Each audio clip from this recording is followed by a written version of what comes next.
Hello, everyone, and welcome to today's webinar, 3 Ways to Workforce Success. I'm Ann Cosgrove, the Editorial Director at Business Facilities Magazine, and this webinar today is presented by WEDC, Wisconsin Economic Development Corporation. We have our speakers here today, Katy Sinnott with WEDC and Josh Wright with Lightcast, and we're looking forward to a great talk. First, we'll go through some housekeeping.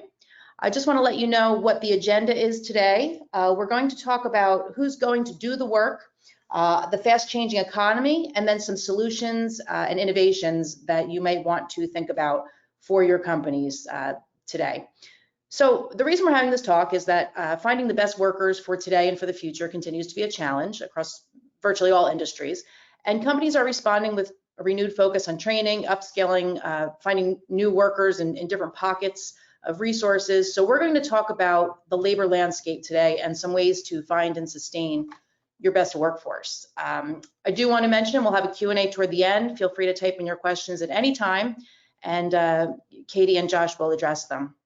We are on video today. If you cannot see us, pull the gray bar on the top or the side of your screen if you would like to see us.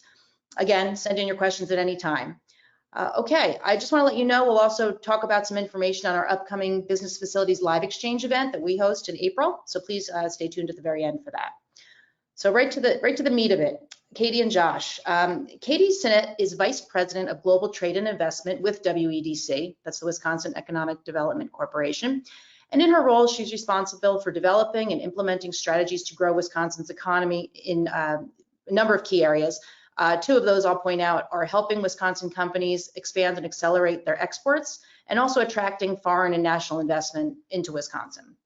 Josh Wright we have with us today, and he serves as the Executive Vice President of the Community Division at Lightcast.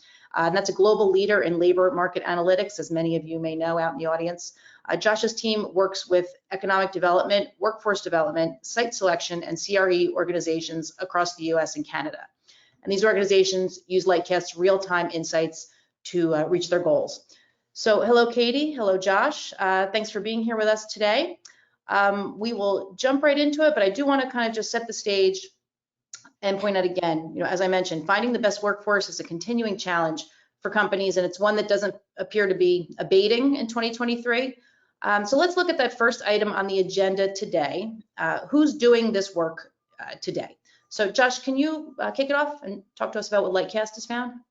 Yes, absolutely. Thank you. First of all, thank you, Ann. Thank you, Business Facilities team. And it's a real privilege to be with you all and a privilege to co-present with Katy. I think we have some really interesting and important topics to discuss today. So let's get right into it. So as Ann said, Lightcast is the global leader in labor market analytics. And we do, as part of that, we sit on a ton of data about the labor market. But also have been doing a lot of research the last few years on demographic and labor market trends, and the real confluence of those 2 factors, demographic trends nationally and labor market trends, that are making it very, very difficult to find workers. And we're not gonna really stick on this point too long, because I think everyone knows it is very difficult to find workers. And one way of that, but I do want to go through a few slides that hit on this, and then I'm going to turn it to Katy to talk about the dynamic that's happening in Wisconsin. So first, this slide shows the labor force participation rate, and it shows it from January of 2018 through January of 2022. And really what we're seeing is honestly this very similar trend as even over the last year. Current labor force participation rate is 62.4% as of January of this year. So actually you can go even further with that. So it's basically, it really hasn't budged in the last year. And for context, in March of 2000, the labor force participation rate was 67.3%. So that's a massive difference. That's 5 percentage points of labor force participation. And what do we mean by that? These are people that are actively looking for work or want to be in the labor market or working.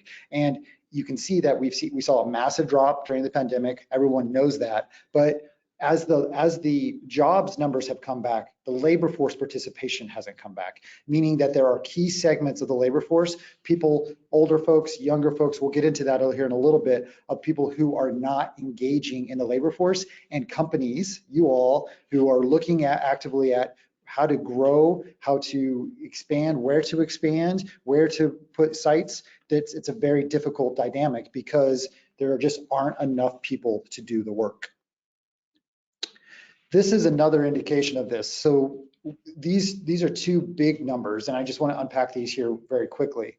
So we're actually doing this webinar at an interesting time for us data geeks. Yesterday, the labor force, a really important report came out, the JOLTS report. That's the Job Openings and Labor Turnover Survey. The JOLTS report showed that there are 10.8 million unemployed, or 10.8 million job openings nationally. There are also, as of that's through January. Tomorrow we'll get the new unemployment situation report, the big jobs report that you'll see thousands of articles and media hits about. It's a big story every month. So we'll get the updated numbers tomorrow. But as of the last report, there were 5.7 unemployed persons. So if you do that, 10.8 million job openings and 5.7 million unemployed persons, that's where we get that labor shortage. 5.1 million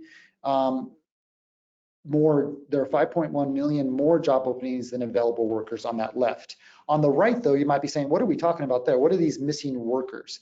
And this is another survey point in the unemployment, in the job situation, the BLS's unemployment situation report. Again, the new number will come out tomorrow. And these are people who are currently want a job, but are not looking for one. And there's a variety, there's a household pulse survey that we can dig into a lot of the different reasons. Happy to dig into that later. Don't want to spend too much time on that, but this is a really important missing worker number. And there's a variety of reasons why people aren't working. We'll get into that here in a bit, but this is a big number. And if we could solve this, we can tap into this, we're potentially solving the labor shortage. Of course, the labor shortage will never fully ever be solved, but you can get a sense for these dynamics. I want to go to the next slide. I mentioned that job openings and labor turnover survey, the JOLTS report.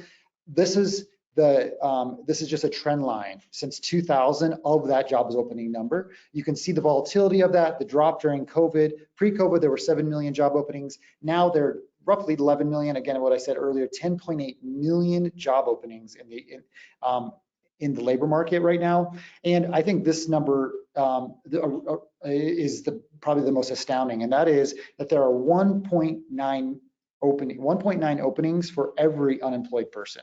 So 1.9 openings, so basically 2 job openings for every 1 unemployed person. That gives you a sense of just how tight the labor market is and how difficult it is for companies to find workers. So the bottom line, the US needs up to 2 million additional workers per year. And the need for this isn't just the new job openings, it's also a result of turnover and replacements, all of these factors, the churn in the labor market. There's massive churn in the labor market, people retiring, people having to exit the labor, people entering, all of this. And in terms of demographic trends, and we hit on these in a couple of these bullet points, there are fewer young workers in the labor market right now and more boomers retiring. And with those boomers retiring, it's causing more and more problems because the baby boomer generation was so influential, as lots of research has shown, and it was specifically influential in the labor market, just how massive that generation was, and how the trends of millennials, Gen X, how they have actually taken, there's the habits, the workforce habits of those generations are different than the boomers, and with more and more boomers retiring, that has made a massive impact on the labor market. So my last slide before I turn it over to Katy in this section, really there is what we're seeing, and this is an important dynamic as well. There's competition for workers in 3 different pools of talent. We do a lot. We've released 2 different versions of what we call our demographic drought report that talks about, and another report called Who's Going to Do the Work. Really recommend downloading those. Happy to send links out that goes through these dynamics in a really in much more detail than I could do right now. But essentially, we've reached the point now where there is continuing competition for all types of workers, and the more desperate companies get, the more they're changing their habit or their expectations for the type of degree that they want to get, whether they even need to put a degree requirement at all. But particularly the years of de-emphasizing skilled trade and vocational tech kind of training has made a big impact on even the amount of workers in skilled trades. And I'm excited to hear from Katy's perspective, because Wisconsin is directly working on that and has a leg up in compared to a lot of regions of the country. So there are also a lot of job openings for unskilled labor, for people who just have a high school diploma or less. Now, those jobs don't pay very well, but they can serve as really good gateways and open up career pathways for other jobs. And we'll get into that with some of the tips and suggestions later. With all of that kind of national context, I want to hand it over to Katy to give some Wisconsin context. Great, thank you, Josh. And thanks, Ann, for having us today. We really appreciate it. So all states know their top line information that's important to a company. For example, as you can see on this slide, the percent of population that has a high school degree, a bachelor's degree, commute times, all of this is really important information to companies. Next slide, please. What we also need to know for companies is to identify migration and growth in the state. This is key, as all 50 states, as Josh just mentioned, we all face some workforce issues to some extent. So for example, on the surface, Wisconsin looks like it has more outbound migration than inbound. But if you dig into the numbers by age group, you'll see that the inbound prime working age families are on the increase since 2017. And our outbound is what I like to call bright lights and big city. You know, these are families who frequently new graduates looking for big city and salary experience. And then the other outbound group are what we call our snowbirds, who are retired. But the main group that's of most interest to companies and what you're focused on are the 25 to 54 age group, and they are moving into Wisconsin in greater numbers. And their family sizes are even larger than all other categories of families. Also, as you narrow down your search to a region or a city, take a look at how these cities are growing. For example, Madison, Wisconsin is the #1 growth city in the country, particularly in tech. This has to do with the job availability, particularly in tech, as I said. But it's another important factor is lifestyle. So lifestyle is another key determining factor to consider when selecting a location. Bottom line is you need to dig deeper into the data of your potential sites, as what appears to be true on the surface is typically much more nuanced. Ann? Sure, thank you. So thank you, both of you. The second area we'll explore today is the reality of the changing economic landscape, even social landscape, I'd say. Huge shifts in technology, environment, and energy are impacting the job skills that are in demand, as we've touched on a little bit here already. So I wanted to talk about, or ask you to both talk about, how can companies and other stakeholders, such as economic developers, respond to these shifts? We've all been trying to do it for the past few years, and we're in the mix of it now. So wanted to see what your thoughts were on that. And is there a new data approach needed to navigate the workforce landscape in that site selection process? What can we do toward that? Yes, thank you, Ann. So this is a big topic and one that's near and dear to our hearts at Lightcast, as you might imagine, given that we live and breathe data every day. And are privileged to work with groups like Wisconsin EDC and Katy to help them understand this, and working with a lot of site selection firms and companies as well as they grapple with these issues. So just fundamentally, I want to give a quick overview of what the type of data that's out there and why a new data approach and what we've been doing at Lightcast to address this and why it's relevant. So on the left-hand side of this slide, you can see that traditional labor market information is really broken into industry codes. Those industries are collections of companies grouped by the type of work and activity that they do, and then occupation codes. And occupation codes are groups of particular types of workers from broad sectors like healthcare workers to very specific types of workers like registered nurses. So those are the traditional means of like finding this data about the workforce. You go to, whether you go to your state labor market office, you go to the Bureau of Labor Statistics, and you find that data.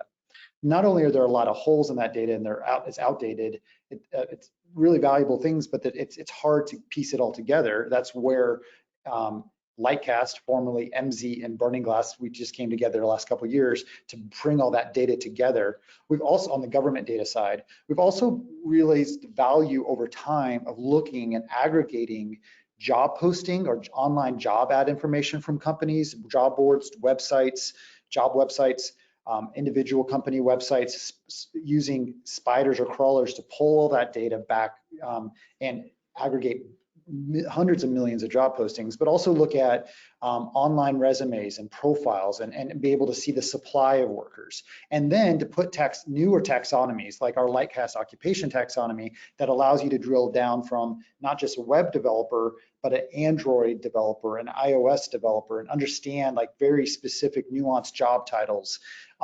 And the skills that are needed for those job titles. So really we're trying to speak the language of the labor market and the language of businesses, because those occupation codes, and Katy can attest to this and we'll give some more color on this, those occupation codes are great, the industry codes are great, but they don't speak the language of businesses. They don't speak the language of all these different players from educational institutions who are training for these roles to the companies. And they also aren't adapting to all these changes that Ann just mentioned. So speaking of that, you know, we'll get to what those kind of emerging sectors look like in a second, how we can address that with the data.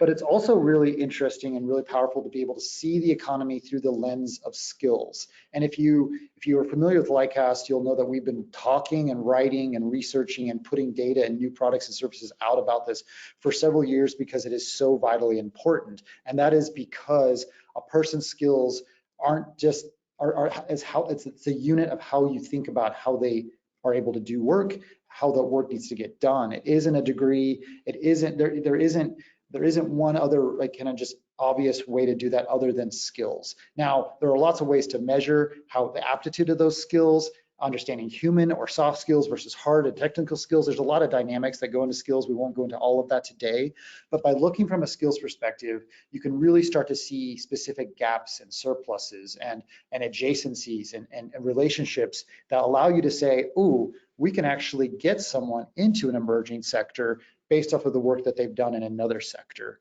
And that example here really allows us to define everything from the green economy, and we just released some new research out that shows the demand for green jobs has risen by more than 50% since 2019. Looking at AI or artificial intelligence jobs, really done some cool research actually in the United Kingdom. So we're looking at the labor market globally in England and across the United Kingdom, looking at that, but also here domestically. And then the cool things that Wisconsin and Milwaukee that they're doing through the Water Council and looking at the emerging water cluster that has been that Wisconsin has. So all of these, and there's so many other emerging sectors and emerging areas of our economy that are super dynamic, changing because of how we live, policy changes, all of that those traditional government sectors, those traditional government industry codes and occupation codes just can't keep up with. One quick example here before I turn it over to Katy to talk through this a little bit about more what's happening in Wisconsin. Recently, we worked with Milwaukee 7, which is the regional economic development and organization and chamber in Milwaukee, to try to provide more skills-based insights to drive equitable growth. Specifically, Milwaukee was bidding for big, new site selection projects, wanting to be and certainly competing at a global scale, and how to build a skills-based workforce development plan that works for everyone, and specifically how to address talent gaps for Black and Hispanic workers. And this has become a bigger and bigger trend across economic development for cross companies, whether they're looking at ESG goals or whatever else, to understand how do we grow as a nation, how do we grow our economy in a way that benefits all people, equitable growth. So that, happy to answer more questions offline about what that project looked like. And Katy, given her seat in the state of Wisconsin, also had some insight in that project, but just in general about this new data approach. So Katy, I want to hand it to you. Great, thanks, Josh. So that was a really interesting and useful project for Milwaukee. Thanks for highlighting it. When trying to find the workforce for companies and industries new to the United States or returning to the United States after a relatively long hiatus, We have found in Wisconsin that using our SOC codes or the NAICS codes, industry codes, whatever you like to refer to them as, does not provide an accurate picture of the labor pool available to companies in our state or probably any state. For example, if you're looking for a semiconductor technician, that may not exist in a state. But if you dig down into the skills required for that role, we find that many people have some of those skills, and they most likely exist in a manufacturing state like Wisconsin, and that these skills are transferable to the semiconductor industry. For example, a maintenance technician in the automotive industry, on the surface, you may not think it's transferable to the semiconductor industry, but many of the skill sets within that role are transferable. And this skills identification is essential for new industries to ensure that companies have the real picture of the potential workforce and of the skills gap that need to be addressed. So today, WDC works with the Wisconsin technical colleges who are very familiar with technician skills in different industries. To identify these skills, that allows us to pull the SOC codes with those skills. This then helps us identify labor numbers and skills gap. This can be done. It's incredibly time consuming, and using a tool like Lightcast simplifies and speeds the process. And Josh had mentioned the Water Council, which is the freshwater industry in Wisconsin. So we were aware of the problems with the government codes very early on, because as we tried to find companies and employees of the water industry in Wisconsin, we simply could not. We had to go through primary research to find these employees because there is no NAICS code or SOC code specifically for water. Anne can now move us to some practical steps to take to find your workers and build a pipeline. Anne? Sure, thank you for that talk. I think that skills piece is so interesting, and what you're both doing to kind of extrapolate that information is interesting. I hope we'll see some questions on that. So we've explored the labor force as it stands today and the changes in the economy requiring new skills, new jobs, new outlooks, and new ways of working on both of the spheres that you both work in as well. We've heard from. So let's close the loop and talk about how companies and communities can find the workers that are needed, maybe giving a few examples of industries or just in general. So are there new or more effective ways to build or identify the talent that's needed, beyond what we've spoken about, and maybe some practical kind of processes that companies can take?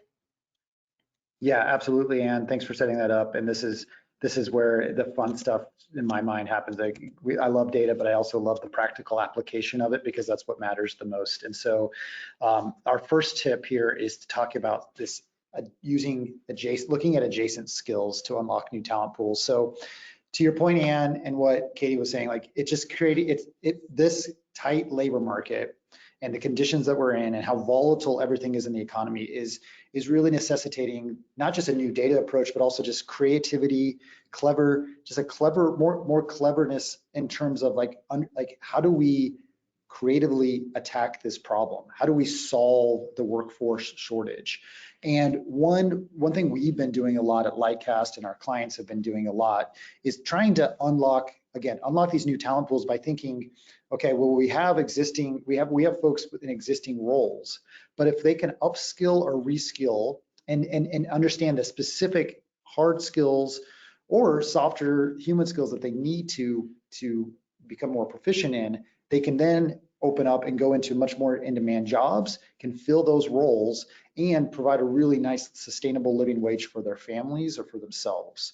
So one specific way of this, and you can see this in this graphic. This is coming from a brand new report as of actually late January. We did a brand new report on addressing the workforce needs of the semiconductor industry. And so there's been a lot of talk and a lot of investment, over I believe it was like $52 billion, if I have that number correctly, of investment that the US is putting into domestic semiconductor production.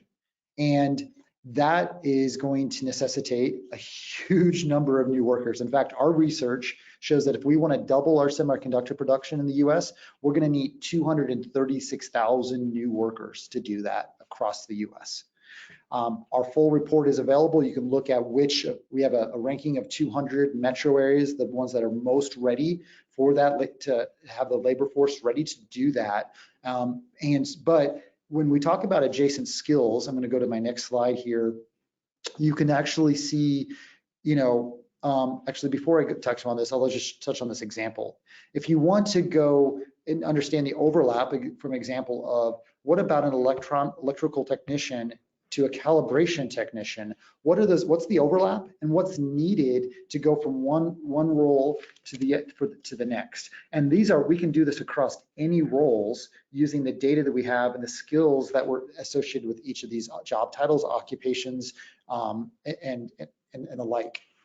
So back to that slide that I just moved off of for a quick second. If you think about this, there is a really fast, efficient route, and that is reskilling people to meet those existing needs. And Katy will give some more background on what Wisconsin's doing there with the technical school system and in other ways to do that. You could also redeploy this talent, and redeploying this talent means looking at people who need to leave other sectors who are not even related to this,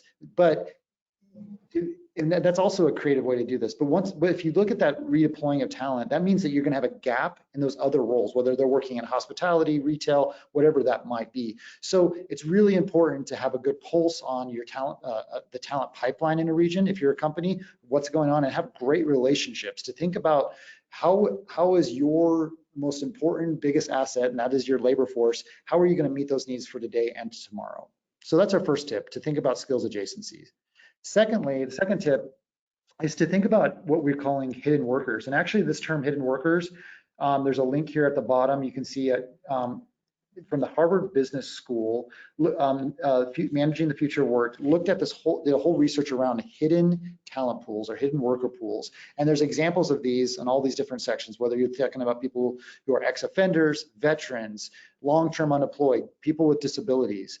And the research that Harvard did, their friends there looking at the future of work, basically their suggestion is pick one, as a company, pick one or two of these and really try to figure out, can we unlock a whole new talent pool by emphasizing these, a certain type of folk, for whether they are folks coming out of the prison system, whether they're people who again have been disabled, and being able to accommodate those needs and understand and adjust requirements for your jobs to be able to address those. And Katy also has some really great ways that Wisconsin's addressing that, and she'll talk about that here in a second as well. And lastly, and this goes without saying, but just a foundational practical suggestion is partnering with technical schools in a very healthy way, understanding that this is this ecosystem. Every region has a talent ecosystem. Every region, like, think about it as a supply chain. You spend a lot of time, especially during COVID, pre-COVID, understanding your broader supply chain as a business. Well, your talent, you also have to think of your talent as a supply chain. And this means that it's very, very important to think about your short-term needs, your long-term needs, and how you're getting, and your relationship with technical schools, with intermediaries like Wisconsin EDC that want to partner to make sure that you can grow and grow sustainably as a company wherever you're located. And so there are a lot of practical ways that Wisconsin is building out their technical school system to meet the needs of workers. And for that, I want to hand it to Katy. Great, thanks, Josh. So Wisconsin is heavily focused on making sure we educate and care for the state's workforce. Just like Josh said, that's really our supply chain. It's your supply chain too. Next slide, please. This focus starts with attracting and retaining workforce for Wisconsin's employers. WEDC's talent outreach program has many facets. We target key states where their citizens are already a source of workers to Wisconsin. We also focus heavily on military and veteran attraction, as their skills are particularly well suited for jobs that you would find in manufacturing. And Wisconsin's the #1 state in veterans benefits, so this also serves to attract those veterans to our state. So those are just a couple of the ways that we attract companies to our state. Next slide, please. WEDC also focuses with partners on creating an environment where everyone can participate in Wisconsin's economy. That's very important so that companies have the workers that they need. So coalitions of businesses, nonprofits, state and local government have come together to solve key issues for workers in their regions. These projects resulted in Wisconsin investing $128 million to address workforce challenges that could hold the state back. Things like childcare, removing barriers to work like transportation and housing, and ensuring access to upskilling and reskilling education to ensure that those hidden workers Josh mentioned can enter the workforce. Next slide, please. Wisconsin has a really single-minded focus on producing grads that will serve our industries and businesses in Wisconsin. Wisconsin has great university system and technical college system, educating more than 500,000 people a year. What's really interesting about that number is that about half of that 500,000 are adult learners who are going back to school for upskilling and reskilling, which is, as Josh pointed out, is so important. And many of these students are going through the Wisconsin Technical College system.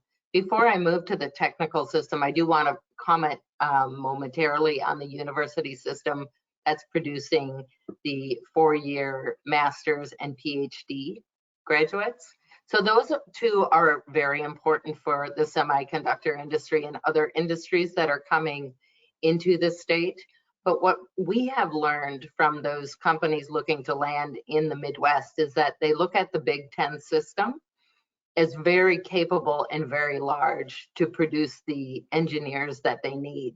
So the real focus is on the need of technicians, whether they need 4,000 technicians, 6,000 technicians, 3,000 technicians, it's all big numbers.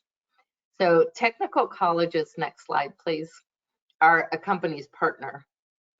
In the Wisconsin system, there are companies that have decade-long relationships with their colleges. They have trained, industry-trained college faculty embedded in their facilities. And what's really interesting about the technical school system is that they can actually stand up a training program and start training your employees within 4 to 8 weeks. They work on the same time frame that you do. They're your talent pipeline partner, and it's really important for companies to create this intimate, long-term win-win relationship with your technical college partner. Don't just show up on the graduation day to absorb those graduates. You need to make them your partner. Not only are they educating your talent pipeline of tomorrow, but they're reskilling and upskilling workforce every day. For example, the Wisconsin Technical College system is implementing a semiconductor curriculum that will be available to all of the colleges in the state system. And the need for these workers is only expected to grow over the decade. Prior to getting on the call, I was talking to Josh about the need for semiconductor workers, and he was saying 230,000. Last week, I had heard 150,000. Are we going to hear 400,000 next week? So whatever it is, the need is significant, and our technical colleges need to step up to support that. The technical college system, next slide, please, also has programs in Wisconsin to ensure a deep pipeline for Wisconsin companies. And that includes getting workers off the sideline through programs like 60 Forward that helps older workers learn new skills to meet industry needs. And it gets more people participating in the workforce. Also, another thing worth mentioning that's companies should take note of are the stackable credits. So you could have an employee who might be a junior technician, and they could continue working, and they could work on these stackable credits so that they could move up through the ranks and become more senior technicians in your company. And not only does this benefit you, but it creates great sense of loyalty of the employee to the company. So something really to think about. Lastly, it's worth noting that there is a focus on ensuring all Wisconsin companies, whether you're landing in Wisconsin tomorrow or you've been here for 100 years, have access to the workforce they need. Part of the things technical colleges are working on are an increase in automation focus and increasing productivity. So you're going to see robotics labs and all sorts of productivity programs that are going to ensure that we have the workforce for existing companies and new companies to the state. There are many ways to access your workforce. Data and partners in your state of choice are a key component of your success. And take us home. Thank you. Thank you both. And thank you to our audience for your attention. We do have time for questions, so please do send in those questions and we'll take some time to do so before we close out. Okay, so we'll just kind of go through these. Let's see. Katy, this question is really for both of you, but Katy, I'll pose it to you first. And it's something around the skills. We're talking about the kind of the SOC codes, or maybe beyond SOCs is how I'm thinking of it, and these skills that companies may be looking for that are not necessarily named at this point, at least by an SOC code. And you have talked about some of the resources on both your sides, but for Wisconsin, can you just elaborate just a bit more of how a company or a site consultant might learn more from Wisconsin, from the EDC, as far as what types of, these are the jobs I'm looking for. Can you help me actually even identify, these are kind of the list of skills I'm looking for. How can you help me identify, where to look for this? And is that through your technical schools, or how can you help them down that path to really hone in, I guess, is the question. Sure. First, we would see how new those roles are. If it's the semiconductor industry, it's more of a challenge, and that's a place where, Josh is going to come in. But we would start with our technical colleges and we list out the skill sets. So our technical colleges are staffed with deans who are industry trained, industry experts, and they're fully aware of transference in skills. So, we're talking about maintenance technicians in manufacturing. There are many skills that can be transferred over to a semiconductor technician. So what we really need to do, as Josh pointed out, is you dig into the skills and find adjacent SOC codes. Thank you. Okay, so then I'm going to just back up a little bit. We have a question that was more toward the beginning of the presentation. Josh, to your piece, and you had mentioned the 5.3 million people, I believe, currently in the workforce from your research, who are not working. They want to work, but they're not looking. They don't have a job, but they're not looking. Can you kind of just explain that a little bit more, what that means and why it's happening? Yeah, absolutely. So I mentioned this, what's called the household pulse survey, that goes into depth about the reasons why people aren't working, or what their situation is. And this pulse survey, there's a couple different pulse surveys that were really valuable during the pandemic, because everyone, from businesses to economic developers to, we're all trying to figure out what's happening in real time, given such a fluid situation and the new situation that the pandemic brought. But the household pulse survey is showing there's a variety of factors here, and some of this is, we get into when we talk about the hidden worker pools. Like this is just exactly what we're looking at here. But one of the primary things that we see is there's a couple points. One, COVID is still a factor here. There are still people who are hesitant to get into, or maybe not able because of sickness, illness, or just maybe that fear of that to get into the workforce. So that's definitely there. It's still, it's not as persistent, not as big as what was, what we saw earlier, but it's definitely there. We also see that across different characteristics. So low income people are, I think you see that proportionally, probably more likely to report that COVID is a major reason why they're not working. You can also see this by region as well, and that's across from Wisconsin or whatever state you want to look at. There's also, it was really interesting because you saw a huge rise in government assistance through COVID, and that propped things up in a pretty major way. But as that is abating, there are more people who are living off of debt, again, to pay their expenses. So a question we get a lot, in fact, We had a governor of a state come and visit us and say, where, like, I keep hearing of people aren't working. Why, where are they? What is going on? And I think a lot of this was, again, pandemic was a unique situation, but also folks who aren't able to work for a variety of reasons, either living off of debt, living off, different arrangements, whether it's younger folks living with their families. There's lots of different types of contract work, other types of arrangements, part-timers, people who can't work full-time. It's a very complex situation, but that gives you maybe a little bit of color around that. Thank you. Thank you.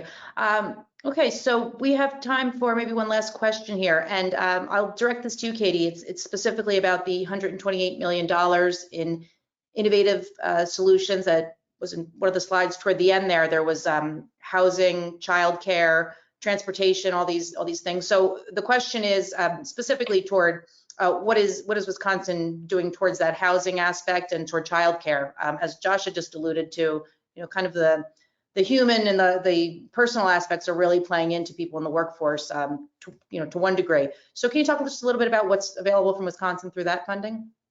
Sure, that is a really exciting program because it wasn't the state saying this is the problem. It was the state going out to all of the partners and regions and asking, what is your problem? And so consortia of private sector and government entities joined together and identified the problems in their regions. And we awarded, based upon a competitive process, the programs that would support the best projects. So for example, in housing, there were many awards, and some of our rural areas, obviously there's a need for housing or infrastructure around that new housing. One award, for example, added water infrastructure around a new workforce housing. Another created affordable housing in Northwest Wisconsin that would create a fund for developers so that the risk of creating this low-income housing would be at a lower risk to that development or that developer. We also placed a training center in that housing development. So it's kind of a two-prong. You provided low-income housing and then a training center where they could learn advanced manufacturing skills to gain family-supporting jobs. Another award is a pilot that provides affordable housing for childcare workers. So up to 50 homes will be built only for childcare workers. And then one specifically around childcare is another award that brings in more than 100 childcare workers to be trained over 3 years. And then it connects those people or those trainees with partner childcare organizations for employment. So that's just an example of the different programs that WEDC has put out into the state of Wisconsin. Thank you. Thanks for that overview. Appreciate those examples. Okay, well, I think that is, we'll wrap it up then. I want to thank you, Katy, and thank you, Josh, for your insight and your experience today. Thank you. Thank you. Thank you for having us. And to Wisconsin EDC for sponsoring the webinar, and everyone in the audience for your attention here. A recording of today's session will be made available to you via Business Facilities website, that's businessfacilities.com, as well as the Wisconsin EDC website, that's wedc.org. So please check those out. Also, lastly, before we conclude, I would like to let you know that Business Facilities has its annual Live Exchange Conference coming up April 24th through 26th in Myrtle Beach, South Carolina. So if you're a location advisor or work for a company with plans to expand or relocate, you won't want to miss this event.